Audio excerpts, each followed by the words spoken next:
ಅಳಿವಿನಂಚಿನಲ್ಲಿರುವ ಪಕ್ಷಿ ಸಂಕುಲಗಳ ರಕ್ಷಣೆಗಾಗಿ ಶಾಲೆಗಳಲ್ಲಿ ಜಾಗೃತಿ ಅಭಿಯಾನ ನಡೆಸುತ್ತಿರುವ ನಿತ್ಯಾನಂದ ಶೆಟ್ಟಿ ಬದ್ಯಾರು ಮತ್ತು ರಮ್ಯಾ ನಿತ್ಯಾನಂದ ಶೆಟ್ಟಿಯವರ ಗುಬ್ಬಚ್ಚಿಗೂಡು ಅಭಿಯಾನದ ಅಂಗವಾಗಿ ಬಿಸಿ ರೋಡ್ನ ಅಜ್ಜಿಬೆಟ್ಟುವಿನಲ್ಲಿರುವ ಬೇಮೋಡ ಸರ್ಕಾರಿ ಹಿರಿಯ ಪ್ರಾಥಮಿಕ ಶಾಲೆಯಲ್ಲಿ ಮಾಹಿತಿ ಕಾರ್ಯಕ್ರಮ ನಡೆಯಿತು. ಅಭಿಯಾನದ ರೂವಾರಿ ಬಂಟ್ವಾಳ ತಾಲೂಕಿನ ವಾಮದ ಪದವಿನ ಎಲಿಯಾನ ನಡುಗೋಡು ಗ್ರಾಮದ ಬದ್ಯಾರಿನ ನಿತ್ಯಾನಂದ ಶೆಟ್ಟಿಯವರು ಪಕ್ಷಿಗಳ ಪರಿಚಯವನ್ನ ಮಾಡಿ ಈ ಶಾಲೆ ಸೇರಿ 313ನೇ ಶಾಲೆಗಳಲ್ಲಿ ಜಾಗೃತಿ ಕಾರ್ಯಕ್ರಮಗಳನ್ನು ನಡೆಸಿದ್ದೇವೆ. ನಮ್ಮಂತೆ ಅವುಗಳು ಎಂಬ ಭಾವವನ್ನು ಬೆಳೆಸಿಕೊಂಡು ರಕ್ಷಣೆ ಮಾಡುವುದು ನಮ್ಮ ಕರ್ತವ್ಯ ಎಂದರು. ಅಭಿಯಾನದ ಸಂಚಾಲಕಿ ರಮ್ಯಾ ನಿತ್ಯಾನಂದ ಶೆಟ್ಟಿಯವರು ಪ್ರಾತ್ಯಕ್ಷಿಕೆ ಮೂಲಕ ಪಕ್ಷಿಗಳಿಗೆ ನೀರಿಡುವ ಕ್ರಮದ ಕುರಿತು ಮಾಹಿತಿಯನ್ನು ನೀಡಿದರು.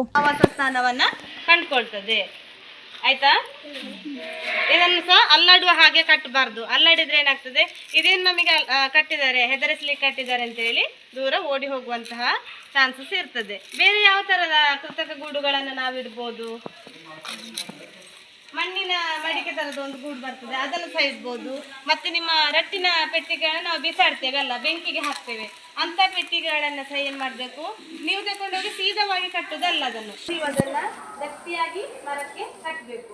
ಇದು ಹೀಗೆ ಅಲ್ಲಾಡಬಾರ್ದು. ಅಲ್ಲಾಡಿದ್ರೆ ನಮಗೇನು ಹೆದರಿಸಲಿಕ್ಕೆ ಕಟ್ಟಿದ್ದಾರೆ ಅಂತೇಳಿ ಪಕ್ಷಿಗಳು ಬಂದು ಕೂತ್ಕೊಂಡ್ರು ಸಹ ಇದರಿಂದ ಹಾರಿ ಹೋಗುವಂತಹ ಚಾನ್ಸಸ್ ಇರ್ತದೆ. ನೀವು ಇದರಲ್ಲಿ ಇವತ್ತು ಬೆಳಿಗ್ಗೆ ನೀರಿಟ್ಟು ಸಂಜೆ ಇದರಲ್ಲಿ ಪಕ್ಷಿಗಳು ಬಂದು ನೀರು ಕುಡಿಬೇಕು ಅಂತ ಹೇಳಿದರೆ ಸಾಧ್ಯ ಇಲ್ಲ. ಆಯಿತಾ, ಇದು ಒಂದು ವಾರ ಸಹ ಹೋಗ್ಬೋದು, ಅಥವಾ ನೀವು ಇಟ್ಟ ದಿನನೇ ಬಂದು ಸಹ ಕುಡಿಬೋದು, ಅಥವಾ 1 ವರ್ಷ ಬೇಕಾದರೂ ಸಹ ಹೋಗ್ಬೋದು. ಅದು ನೀವಿಟ್ಟಂತಹ ಸ್ಥಳವನ್ನು ಗಮನಿಸ್ತದೆ. ನನಗೆ ಇದು ಸೂಕ್ತವಾ ಅಂತೇಳಿ ನೋಡಿ ಬಂದು ಅದರ ಆವಾಸ ಸ್ಥಾನವನ್ನು ಕಂಡುಕೊಳ್ತದೆ.